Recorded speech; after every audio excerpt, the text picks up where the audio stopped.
सदन का निर्णय है कि वंदे मातरम के 150वें साल के प्रवेश पर ये महान सदन वंदे मातरम के भाव के लिए, वंदे मातरम के यशोगान के लिए और वंदे मातरम को चिरंजीव बनाने के लिए एक चर्चा करे और इस चर्चा के माध्यम से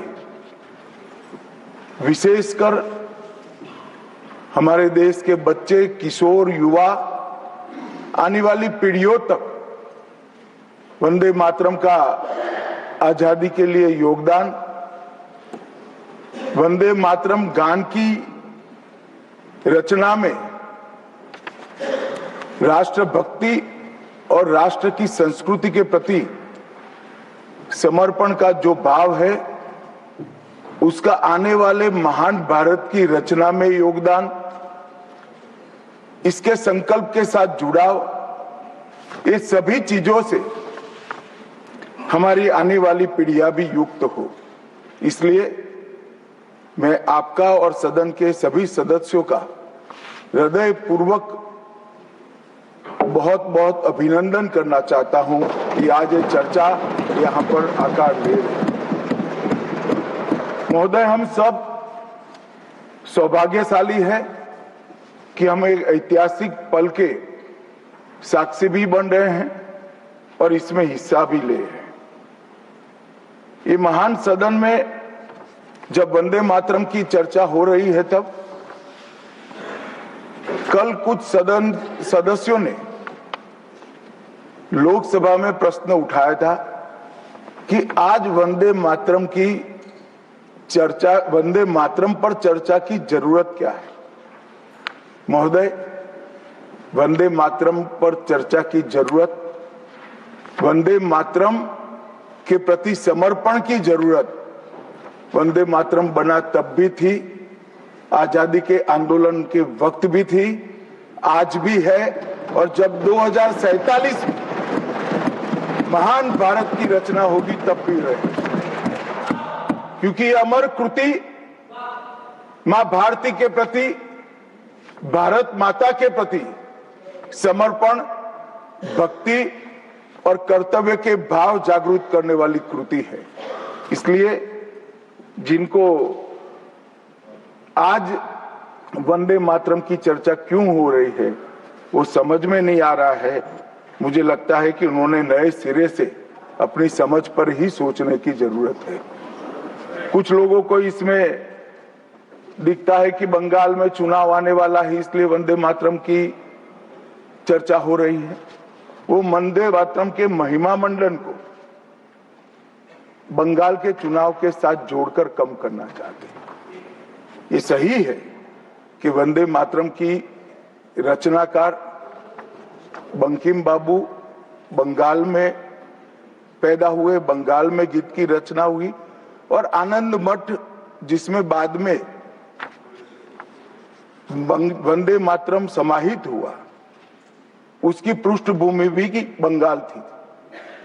मगर जब वंदे मातरम का प्रकटीकरण हुआ, वंदे मातरम बंगाल तक सीमित नहीं रहा था, देश तक भी सीमित नहीं रहा था।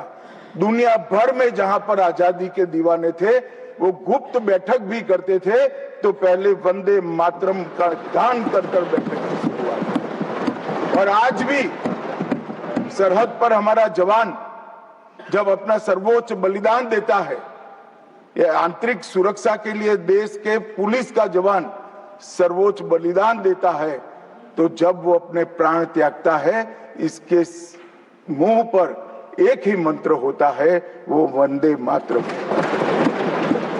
मान्यवर, ये वंदे मातरम का गान, वंदे मातरम का गीत, ये भारत माता को गुलामी की जंजीरों से मुक्त करने का नारा बना था, आजादी के उद्घोष का नारा बन चुका था, आजादी के संग्राम का एक बहुत बड़ा प्रेरणा स्रोत बना था और शहीदों को अंतिम बलिदान, सर्वोच्च बलिदान देते वक्त अगले जन्म में भी भारत में ही जन्म लेकर फिर से मां भारती के लिए बलिदान करने की प्रेरणा वंदे मातरम से मिली। और ये चिर पुरातन राष्ट्र को अनेक सदियों तक अपनी संस्कृति के रास्ते पर आगे बढ़ाने की प्रेरणा भी कई सारे मनुष्यों को इस वंदे मातरम से मिली। वंदे मातरम की दोनों सदनों में इस चर्चा से, वंदे मातरम के महिमा मंडन से, वंदे मातरम के गौरव गान से हमारे बच्चे, किशोर, युवा और आने वाली कई पीढ़ियां वंदे मातरम के महत्व को भी समझेगी और उसको राष्ट्र के पुनर्निर्माण का एक प्रकार से आधार भी बनाएगी। मान्यवर बंकिम चंद्र चट्टोपाध्याय जी ने 7 नवंबर 1875 को वंदे मातरम की रचना उनकी सार्वजनिक हुई। यह दिन कार्तिक शुक्ल नवमी का था। अक्षय नवमी या जगद्धात्री पूजा के रूप में यह दिन मनाया जाता है। और जब रचना की तब शुरू में कुछ लोगों को लगा कि एक उत्कृष्ट साहित्यिक कृति है, परंतु देखते देखते देखते वंदे मातरम का एक गीत देशभक्ति, त्याग और राष्ट्रीय चेतना का प्रतीक बन गया, जिसने हमारे आजादी के आंदोलन का रास्ता प्रशस्त किया। और कब वंदे मातरम की रचना हुई? वंदे मातरम की रचना की पृष्ठभूमि हम सब ने जरूर याद करनी चाहिए। उसकी पृष्ठभूमि में सदियों तक इस्लामिक आक्रमण को झेलकर इस देश की संस्कृति और इस देश का इतिहास झंझोड़ने का काम, शीर्ण वीर्ण करने का काम हुआ था। उसके बाद अंग्रेजों ने अपने शासन के काल में, भारत के गुलामी के काल में एक नई सभ्यता, एक नई संस्कृति हमें थोपने का प्रयास किया था। और उस वक्त ये वंदे मातरम का रचना बंकिम बाबू ने की और वो रचना के अंदर बहुत बारीकी से जो हमारी मूल सभ्यता थी, हमारा सांस्कृतिक राष्ट्रवाद था, देश को माता के रूप में कल्पना कर कर, देश की माता के रूप में जो कल्पना की, इसकी आराधना करने की हमारी परंपरा थी, उसको उन्होंने पुनः प्रस्तापित किया था। और इसीलिए ये गीत देखते देखते कोई प्रचार के बगैर, उस वक्त ना सोशल मीडिया था, ना प्रचार के कोई साधन थे, उल्टा जो सरकार थी वो तो उसको रोकना चाहती थी, प्रतिबंध लगाती थी। वंदे मातरम बोलने वालों पर कोड़े बरसाए जाते थे, जेल में डाल दिए जाते थे। फिर भी वो सारे प्रतिबंधों को पार कर कर हर एक व्यक्ति के मन को भी छुआ, आत्मा को भी छुआ और अनेक प्रताड़नाएं झेलते हुए भी वंदे मातरम कश्मीर से कन्याकुमारी तक फैल गया। मान्यवर, ये एक प्रकार से भारत के संस्कृति के प्रति श्रद्धा रखने वाले सभी लोगों को पुनः जागरण का मंत्र बन गया। गुलामी के कालखंड में कई मंदिर, विश्वविद्यालय, कला केंद्र, हमारी कृषि व्यवस्था है, हमारी शिक्षा व्यवस्था, कई सारी लाइब्रेरी अस्त व्यस्त हो गई, तोड़ दी गई, शीर्ण वीर्ण कर दी गई, मगर हमारी संस्कृति, उसके भाव को हमारे जनमानस से कोई नहीं मिला। मगर एक जरूरत थी वो भाव को जागरूक करने की और वो भाव को पुनः संगठित करने की। उसी वक्त बंकिम बाबू ने वंदे मातरम की रचना की और देखते देखते वंदे मातरम का नारा अक्रॉस द कंट्री, पूरे देश में ट्रैवल कर गया मान्यवर, और अंडमान निकोबार की जेलों तक पहुंच गया। उसको ना अंग्रेज रोक सके, ना अंग्रेजों की सभ्यता को स्वीकारने वाले लोग रोक सके। मान्यवर, वंदे मातरम ने एक ऐसे राष्ट्र को जागरूक किया जो अपनी दिव्य शक्ति को भुला चुका था। राष्ट्र की आत्मा को जागरूक करने का काम वंदे मातरम ने किया। ये इसीलिए महर्षि अरविंद ने कहा वंदे मातरम भारत के पुनर्जन्म का मंत्र है। श्री अरविंद का ये वाक्य, इसका गर्भित अर्थ वो वंदे मातरम की महत्ता को बताता है। मान्यवर अरविंद घोष ने यह भी कहा कि देश को एक ऐसे मंत्र की आवश्यकता थी और ईश्वर ने उसे साकार करने के लिए ही बंकिम बाबू को इस भूमि पर भेजा था। श्री अरविंद का वंदे मातरम के लिए भाव बच्चे बच्चे के लिए एक प्रेरणा स्रोत बन गया और हमारे आजादी का नारा बन गया। मान्यवर, हमारे देश को जो लोग समझते हैं, लोग जो जानते हैं, वो सभी लोगों को मालूम है कि हमारा देश पूरी दुनिया में एक प्रकार से अनूठा देश है। दुनिया के कई देशों की रचना अधिनियमों से हुई है। कहीं युद्धों के कारण हुई, कहीं युद्ध के बाद संधि के कारण हुई। भारत एकमात्र ऐसा देश है जिसकी सीमाएं कोई अधिनियम से तय नहीं की है। हमारे देश की सीमाएं हमारी संस्कृति ने तय की है और संस्कृति ने इस भारत को जोड़ कर रखा है। और इसीलिए सांस्कृतिक राष्ट्रवाद का जो कंसेप्ट था, उस सांस्कृतिक राष्ट्रवाद के कंसेप्ट को, सांस्कृतिक राष्ट्रवाद के विचार को सबसे पहले गुलामी के कालखंड में जागरूक करने का काम बंकिम चंद्र चट्टोपाध्याय जी ने किया। हम पूरे देश को एक बार फिर से देखें तो हमें मालूम पड़ेगा कि हमारे देश को जोड़ने वाला मंत्र हमारी संस्कृति है। हमारे देश को जोड़ने वाली, एक रखने वाला मंत्र हमारी संस्कृति है। और इसी के कारण वंदे मातरम का जो उद्घोष हुआ, उसने सांस्कृतिक राष्ट्रवाद के सिद्धांत को पहली बार एस्टैब्लिश करने का काम किया। जब अंग्रेजों ने वंदे मातरम पर कई सारे प्रतिबंध लगाए, तब बंकिम बाबू ने एक पत्र में लिखा था, मुझे कोई आपत्ति नहीं है, मेरे सभी साहित्य को गंगा जी में बहा दिया जाए। यह मंत्र वंदे मातरम अनंत काल तक जीवित रहेगा। यह एक महान गान होगा और लोगों के हृदय को जीत लेगा और भारत के पुनर्निर्माण का यह मंत्र बनेगा। आज हम देख रहे हैं कि बंकिम बाबू के वो शब्द सच हुए हैं। भले देर से ही सही, ये पूरा राष्ट्र आज सांस्कृतिक राष्ट्रवाद की परिकल्पना को स्वीकार कर आगे बढ़ रहा है। और मान्यवर, हम सब जो भारत माता की संतानें हैं, वो मानते हैं कि ये देश कोई जमीन का टुकड़ा नहीं है। वो उसको हम माँ के रूप में देखते हैं और उसका भक्ति गान भी करते हैं, और वो भक्ति गान की अभिव्यक्ति ही वंदे मातरम है। मान्यवर, आज मैं इस सदन में जब ये चर्चा हो रही है तब बताना चाहता हूं, वंदे मातरम की रचना में हमारे जीवन में देश की, भारत माता की कल्पना का जो योगदान है, उसको बहुत अच्छे तरीके से भावना के साथ वर्णन किया है।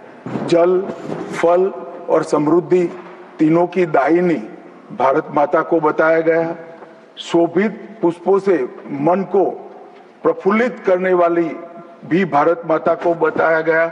सरस्वती, लक्ष्मी, दुर्गा, ये तीनों का जो स्वरूप है वो भारत माता है। एक प्रकार से हमारा समृद्धि, हमारी सुरक्षा, हमारा ज्ञान, हमारा विज्ञान, ये सब भारत माँ की ही कृपा है और उसकी आराधना से ही प्राप्त हो सकता है। इतना बड़ा एक संकल्प बंकिम बाबू ने रखा। दुर्गा की वीरता, लक्ष्मी की संपन्नता और सरस्वती की मेघा, ये तीनों हमें भारत माँ की कृपा ही दे सकती है, यह मिट्टी ही दे सकती है। इसीलिए इसको बार बार प्रणाम करना चाहिए, माँ को प्रणाम करना चाहिए। मान्यवर, एक प्रकार से जिसकी उद्घोषणा 150 साल पहले बंकिम बाबू ने की, ये विचार तो बहुत चिर पुरातन है। रामायण के अंदर प्रभु श्री राम ने भी जब उनको सलाह दी गई कि इतनी वैभवशाली लंका है, आप लंका जीत ही लिए हो, तब अयोध्या जाकर क्या करना है, यहीं रह जाते हैं। तब उन्होंने कहा कि माता और मातृभूमि ईश्वर से भी बड़ी होती है, मैं माता और मातृभूमि का त्याग करूं। मातृभूमि के महिमा मंडन प्रभु श्री राम ने भी किया। मातृभूमि का महिमा मंडन आचार्य शंकर ने भी किया और मातृभूमि का महिमा मंडन आचार्य चाणक्य ने भी किया। ये सभी ने समय समय पर हमारे अस्तित्व को मातृभूमि के साथ जोड़ने का काम किया। मातृभूमि ही हमें पहचान देती है, वही हमें भाषा देती है, वही सभ्य जीवन जीने की संस्कृति का आधार बनाती है और वही हमारे जीवन को ऊपर उठाने का अवसर देती है। इसलिए मातृभूमि से ज्यादा कुछ हो नहीं सकता। ये भाव जो चिर पुरातन भाव था, उसको बंकिम बाबू ने पुनर्जीवित किया और वो घनघोर रात्रि जैसे गुलामी के कालखंड के अंदर जैसे एक बिजली प्रकाश फैला देती है, उसी प्रकार से वंदे मातरम के गान ने घनघोर अंधेरे के अंदर जन जन के अंदर गुलामी की मानसिकता छोड़कर आजादी की प्राप्ति, स्वराज की प्राप्ति का एक जोश जगाने का काम किया। मान्यवर, महर्षि अरविंद ने वंदे मातरम को गीत नहीं, हमारी आध्यात्मिक शक्ति का प्रतीक माना। उन्होंने बहुत सुंदर तरीके से वर्णन किया है कि स्थूल, सूक्ष्म और कारण तीनों प्रकार से वंदे मातरम भारत की शक्ति को जगाता है। स्थूल शरीर वंदे मातरम का उच्चारण हमारी शरीर में शक्ति और उत्साह भरता है। राष्ट्रभक्ति की क्रिया प्रक्रिया शक्ति को जगाती है। सूक्ष्म शरीर हमारे भावनाएं, हमारे विचारों को वो शुद्ध करता है और हमारी चेतना को वो जागरूक करता है। और कारण आध्यात्मिक शरीर में भी उन्होंने कहा कि बंकिम बाबू एक ऋषि चेतना से प्राप्त मेघा से ही वंदे मातरम की रचना किए हैं। और बहुत अच्छे तरीके से उन्होंने कहा, ये गीत केवल देशभक्ति की, देश प्रेम की अभिव्यक्ति नहीं है, बल्कि भारत माता की दिव्य शक्ति का आह्वान है। भारत की मूल चेतना, सनातन शक्ति, उसको पुनर्जीवित करने का ये वंदे मातरम मंत्र है। और इसीलिए आजादी के वक्त सभी हमारे नेताओं ने वंदे मातरम को आजादी के आंदोलन का आधार बनाने का काम किया। कई सारे हमारे आजादी के संग्राम के सेनानी जिनको अंग्रेजों ने फांसी पर चढ़ाया, इस सब में एक चीज सामान्य निकल कर आती है, तो फांसी के तख्ते पर चढ़ते चढ़ते जो शहीद अंतिम शब्द बोले वो सभी के मुंह से वंदे मातरम ही निकला।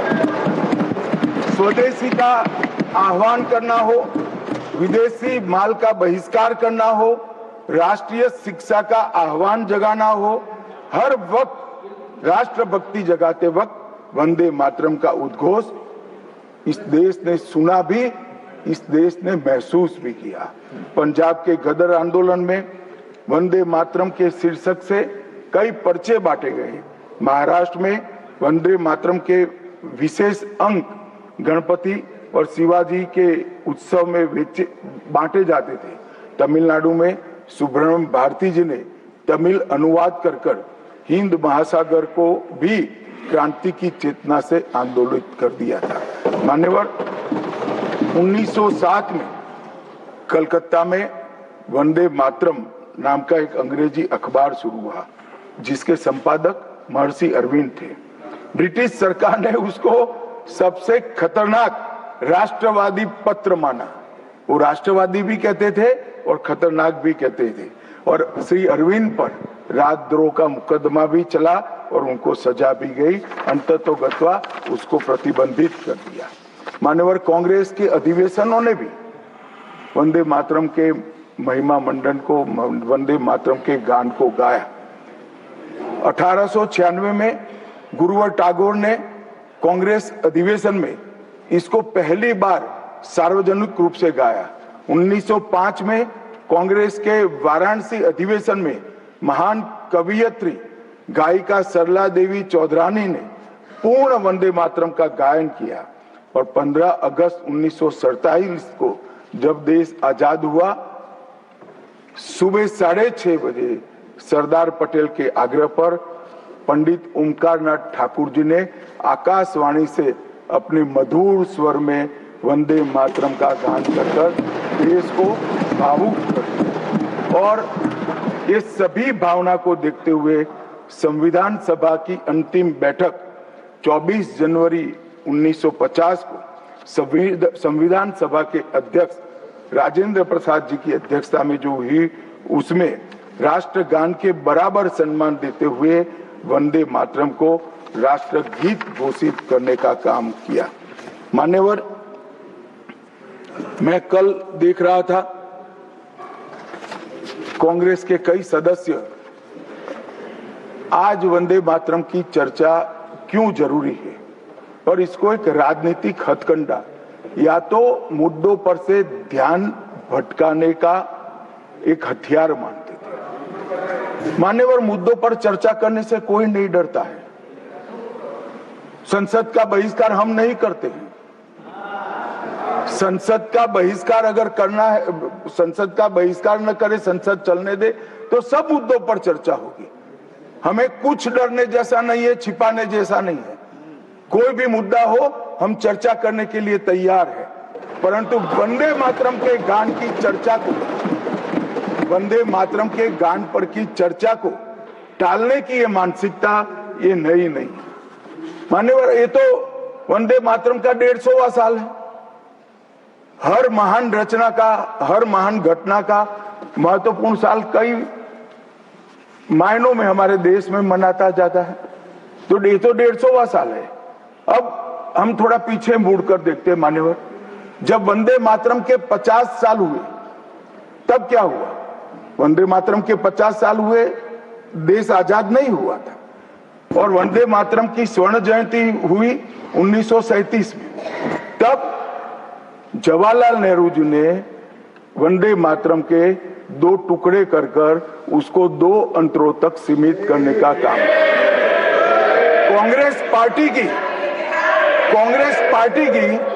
50वें साल में जो एक प्रकार से वंदे मातरम का महिमा मंडन करने की पद्धति थी,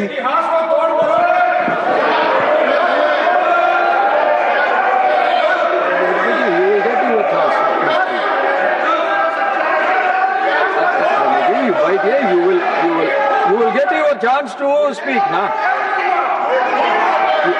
Unless he yields, unless he yields, how I can? Unless he yields, how I can? मान्यवर, 1 मिनट में उनको बहुत समय दिया गया, अपने समय पर बोले ना, मुझे कोई आपत्ति नहीं। आपका समय, खड़गे साहब आपका समय आएगा। Garge ji, सभापति you are going to get your time. Please wait. Garge ji, you are going to get your time. Please wait. Let him speak.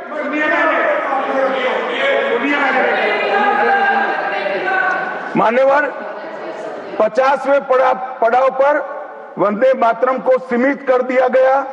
वहीं से तुष्टीकरण की शुरुआत हुई और वो तुष्टीकरण जाकर देश के विभाजन में मान्यवर, मेरे जैसे कई लोगों का मानना है, कांग्रेस पार्टी को पसंद आए ना आए, अगर वंदे मातरम के तुष्टीकरण की नीति के तहत 2 टुकड़े न करते तो देश का बंटवारा नहीं होता और देश पूरा होता। मान्यवर, 50 साल के बाद 50 साल के बाद No, nothing will 50 साल go के on बाद- record except honorable minister's speech. Please. मान्यवर 50 साल के बाद वंदे मातरम 100 साल का हुआ। सबको था कि 100 साल मनाए जाएंगे, 100 साल मनाए जाएंगे, मगर 100 साल हुआ तब वंदे मातरम का महिमा मंडन का सवाल ही नहीं था, क्योंकि वंदे मातरम बोलने वाले जो सारे लोग थे उनको इंदिरा जी ने जेल में बंद कर दिया। इस देश में आपातकाल लगाया गया, आपातकाल लगाया गया। विपक्ष के लाखों लोगों को, लाखों समाज सेवियों को, स्वयंसेवी संगठन के लोगों को जेल में भर दिया गया। कोई कारण के बगैर अखबारों पर ताले लगा दिए गए, यहां तक कि आकाशवाणी में उस वक्त एक ही माध्यम था, आकाशवाणी में किशोर कुमार की आवाज ही नहीं आती थी, ड्यूएट गाने भी लता जी की आवाज में ही आते थे। मान्यवर, पूरे देश को जब वंदे मातरम 100 साल का हुआ, पूरे देश को बंदी बनाकर रख दिया। और कल 150वां साल है। 150वें साल में लोकसभा में चर्चा हुई। साहब, ये कांग्रेस पार्टी की स्थिति देखिए। जिस कांग्रेस पार्टी के अधिवेशनों की शुरुआत गुरुवर टागोर जैसे लोग वंदे मातरम गा कर कराते थे। वंदे मातरम कांग्रेस पार्टी के आजादी के आंदोलन का एक मंत्र बना था।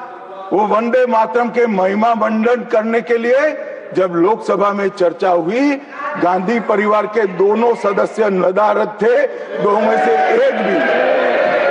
वंदे मातरम का विरोध आज भी जवाहरलाल नेहरू से लेकर आज के कांग्रेस के नेतृत्व तक कांग्रेस के खून के अंदर है। मान्यवर,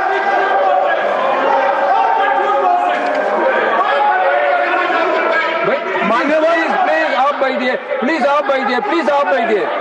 मान्यवर, मैं तथ्यों के आधार पर कहता हूं, कांग्रेस पार्टी की एक नेत्री ने कांग्रेस बैठ जाओ रामदास,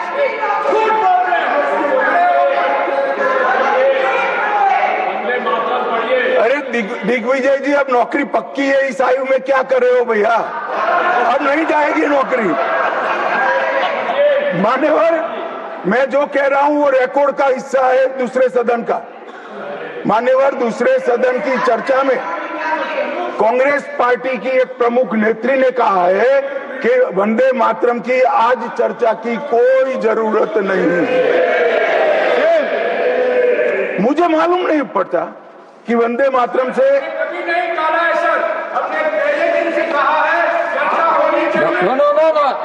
नेत्री क्या कहा? जयराम रमेश जी, प्लीज बैठिए, प्लीज आप बैठिए जी। साहब, माननीय सदस्य जयराम जी का प्रॉब्लम है कि वो सिर्फ विपक्ष की ही बात सुनते हैं, अपने नेताओं की बात को सुनते नहीं है। मैंने ऐसा नहीं कहा, आपने कहा है। मैंने ऐसा कहा कि लोकसभा में चर्चा में कांग्रेस पार्टी की एक प्रमुख नेत्री ने कहा है कि अभी इस समय वंदे मातरम की चर्चा की कोई जरूरत नहीं। ये रिकॉर्ड पर है,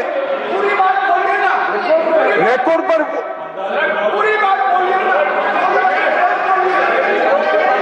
मान्यवर, आप बैठिए।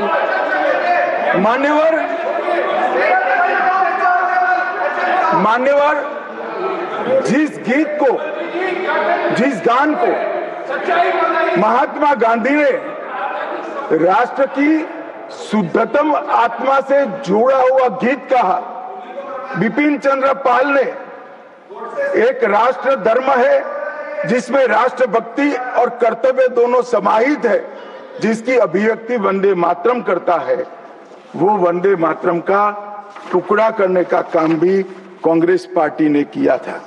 मान्यवर, अंतर्राष्ट्रीय स्तर पर भी वंदे मातरम ने हमारे आजादी के आंदोलन को गति देने का काम किया।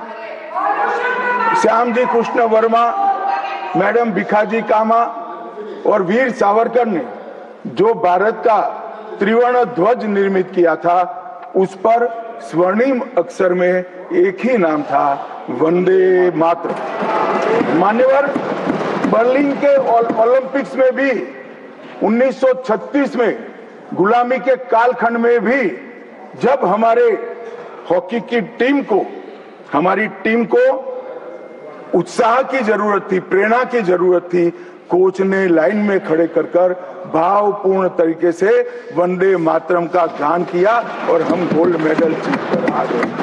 मान्यवर, भारतीय जनता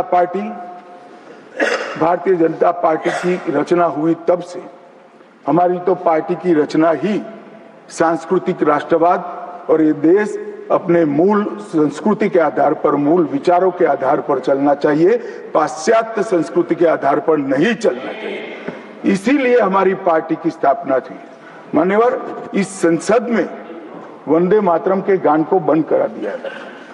अब फिर से खड़े हो जाएंगे कि नहीं आप गलत बोल रहे हो, मगर इस रिकॉर्ड है मान्यवर महोदय। 1992 में भाजपा सांसद श्री राम नाईक ने एक शॉर्ट ड्यूरेशन डिस्कशन के माध्यम से वंदे मातरम को संसद में फिर से गाने की शुरुआत करने के लिए एक मुद्दा उठाया और उस वक्त प्रतिपक्ष के नेता लाल कृष्ण आडवाणी जी ने बहुत प्रमुखता के साथ लोकसभा के स्पीकर को कहा कि इस महान सदन के अंदर वंदे मातरम का गान होना चाहिए, क्योंकि संविधान सभा ने इसको स्वीकारा है।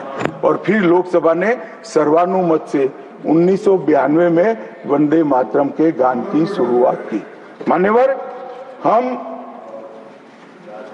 जब वंदे मातरम की गान की शुरुआत कर रहे थे, उस वक्त भी मैं नाम देना नहीं चाहता, वरना औचित्य के सवाल उठाएंगे, कुछ टेक्निकल मुद्दे उठाएंगे, मगर इंडिया अलायंस के ढेर सारे लोगों ने, मेरे पास नाम की सूची है, इनको आपत्ति नहीं हो तो मैं पढ़ सकता हूं, ढेर सारे लोगों ने कहा था कि हम वंदे मातरम नहीं गाएंगे, ना बोल दिया। और मैंने मेरी आंख से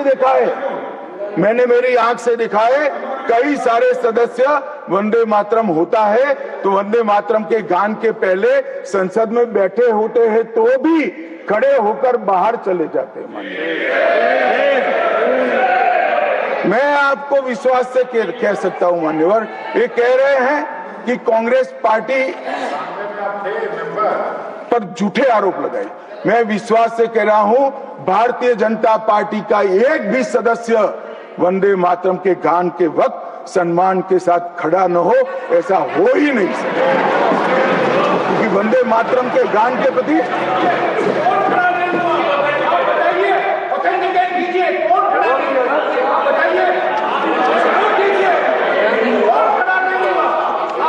बैठिए, आप बोथ बैठिए please, you will get your chance to speak. You can say your opinion when the turn comes to you.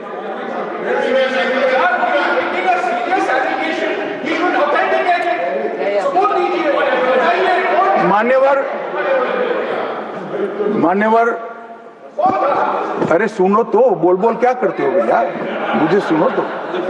मान्यवर, सम्मानीय सदस्य जी ने कहा है कि कौन कौन कांग्रेस पार्टी के लोगों ने वंदे मातरम नहीं गाने के लिए स्टेटमेंट दिया है और संसद के वक्त बाहर चले गए हैं। मैं इसकी सूची आज शाम होने के पहले सदन के पटल पर रख दूंगा। मेरा विनंती है कि वो कांग्रेस सदस्यों के नाम इस चर्चा का हिस्सा करने के लिए आप आदेश करिएगा। इस सदन की चर्चा के रिकॉर्ड पर रहना चाहिए कि कांग्रेस पार्टी के सदस्य वंदे मातरम का विरोध करते हैं। इस देश की जनता इनको जाननी चाहिए। मान्यवर, मैं दे देता हूं, दिग्विजय सिंह पढ़ लीजिएगा।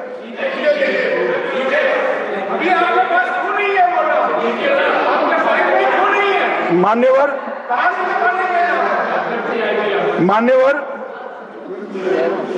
वंदे बंकिम चंद्र चटर्जी की, चट्टोपाध्याय जी की 130वीं जयंती पर हमारी सरकार ने डाक विभाग ने एक स्टैंप जारी किया। स्वतंत्रता की 75 की वर्षगांठ के उपलक्ष्य में हर घर तिरंगा का अभियान भी हमने करा और उस वक्त हमारे प्रधानमंत्री जी ने जनता का आह्वान किया था कि तिरंगा फहराते वक्त वंदे मातरम बोलना नहीं भूलना चाहिए। और मान्यवर, ये वंदे मातरम की 150वीं वर्षगांठ उसको भी भारत सरकार बहुत अच्छे तरीके से हमने मनाने का तय किया है। 1 अक्टूबर 2025 को केंद्रीय मंत्रिमंडल ने पूरा वर्ष वंदे मातरम के यशोगान में मनाया जाएगा, इसका प्रस्ताव पारित किया। 24 अक्टूबर 25 को राष्ट्रीय और अंतर्राष्ट्रीय स्तर पर समन्वयित कार्यक्रमों की रूपरेखा तय की गई। माननीय प्रधानमंत्री जी ने भारत माता को पुष्पांजलि देकर 7 नवंबर 25 को नई दिल्ली में ये वर्ष का शुभारंभ किया। उसका चरण 1 नवंबर में हो चुका है, चरण 2 जनवरी 26 में होगा, चरण 3 अगस्त 26 में होगा और चरण 4 नवंबर 26 में होगा। स्मारक डाक टिकट का वो भी हम जारी कर चुके हैं, सिक्का भी जारी कर चुके हैं। वंदे मातरम नाद एकम रूप अनेकम ऐसे शीर्षक से 75 वादकों द्वारा विशेष सांस्कृतिक प्रस्तुतिकरण की रचना भी हो चुकी है और सुबह 10 बजे उस दिन 7 नवंबर को देश भर में सामूहिक वंदे मातरम का गान भी भारत सरकार के आह्वान पर देश की जनता ने किया। मान्यवर, वंदे मातरम के 150 वर्ष इसकी डॉक्यूमेंट्री और प्रदर्शनी बनाई गई है हर जिला सेंटर पर और हो सके तो तहसील सेंटर पर उसको दिखाया जाएगा। डिजिटल मोड पर करोड़ों लोगों को वो प्रदर्शनी भी भेजी जाएगी। ऑल इंडिया रेडियो, दूरदर्शन और एफएम चैनलों पर विशेष कार्यक्रमों को प्रसारित करने का हमने आयोजन किया है। प्रेस सूचना ब्यूरो द्वारा टायर T2 और टायर 3 शहरों में चर्चा सभाएं का आयोजन होने वाला है। सभी भारतीय दूतावासों में वंदे मातरम आधारित सांस्कृतिक संध्याएं आयोजित होने वाली है।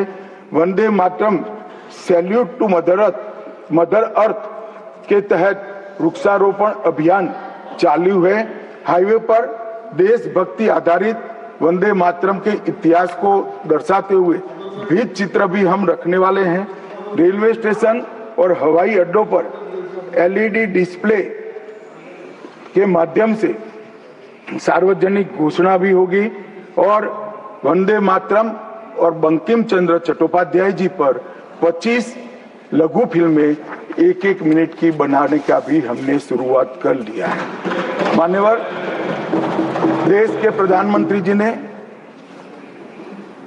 लाल किले से अमृत काल के लिए पंच प्रण की घोषणा की थी। इसमें एक, जब देश आजादी की शताब्दी मनाता हो उस वक्त विकसित भारत का लक्ष्य हमने तय करना है। गुलामी की हर मानसिकता से मुक्ति प्राप्त करनी है। अपनी विरासत पर गर्व लेना है। देश की एकता और एकजुटता और अखंडितता को हमें संभाल कर रखना है और नागरिकों में कर्तव्य की भावना को हमें आगे बढ़ाना है। मान्यवर, जब देश के आजादी के 75 साल हुए, कोरोना काल होने के बावजूद 2 साल तक पूरे देश के हर गांव-गांव में आजादी के अमृत महोत्सव को मनाया गया। अमृत महोत्सव के माध्यम से इस देश की युवा पीढ़ी को हमारी 1857 से 1947 तक की पूरी आजादी के संघर्ष को हमारे युवाओं को परिचित कराया। कई नामी, कई अनामी, जिनके नाम भी इतिहास में दर्ज नहीं हुए, ऐसे स्वतंत्रता संग्राम के नायकों को ढूंढकर उनके स्मारक बनाए गए। देश भर में कई कार्यक्रम हुए और देशभक्ति का एक नया ज्वार खड़ा करने का प्रयास आजादी के बाद पहली बार 75 साल जब मनाए गए तब हुआ। और वहां से अटके नहीं, माननीय प्रधानमंत्री जी ने अमृत काल का विचार रखा। आजाद हुए तब से 75 साल जितनी भी सरकारें आई, अच्छा काम किया, सबने देश को बहुत आगे बढ़ाया है। हमने हमारे लोकतंत्र को पाताल से भी गहरा पहुंचाया है। हमारे लोकतंत्र की जड़ें आज मजबूत हो चुकी है मान्यवर।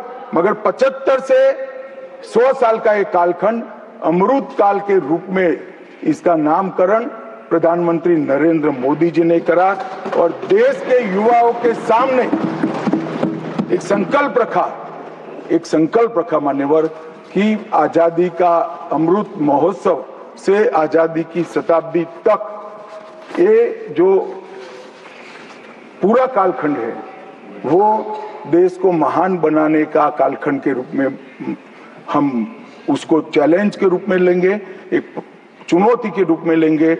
और जब आजादी की शताब्दी मनाई जाएगी, ये देश पूरे विश्व में हर क्षेत्र में नंबर 1 पर होगा ऐसे देश की। और मान्यवर संकल्प आज प्रधानमंत्री जी का अकेले का नहीं है, कोई एक पॉलिटिकल पार्टी का नहीं है।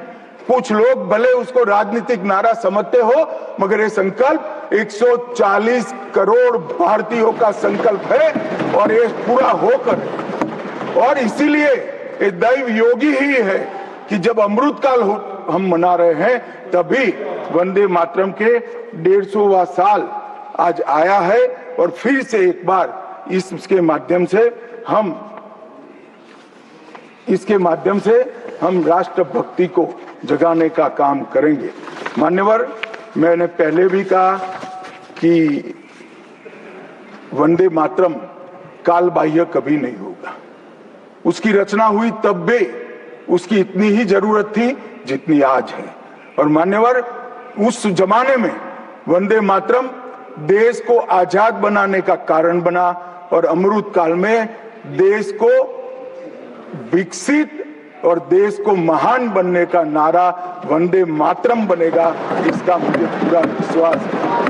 और मैं मानता हूं कि सदन में बैठे हुए सभी सदस्यों की साझी जिम्मेदारी है कि हम बच्चे के मन में वंदे मातरम के संस्कार पुनः जागृत करें, हर युवा के मन में वंदे मातरम के नारे को प्रस्तापित करें, हर किशोर को वंदे मातरम की व्याख्या के रास्ते पर अपना जीवन समर्पित करने के लिए उसको प्रेरित करें। और वंदे मातरम का ये उद्घोष ही हमारे आजादी के सेनानियों ने जो भारत की कल्पना की थी वो भारत की रचना का कारण बनेगा। और मैं मानता हूं कि सदन की भावना हमारी युवा पीढ़ी तक विशेषकर पहुंचेगी, इसका मुझे पूरा विश्वास है। आपने मुझे समय दिया, इसलिए मैं आपका पूरा धन्यवाद कर मेरी वाणी को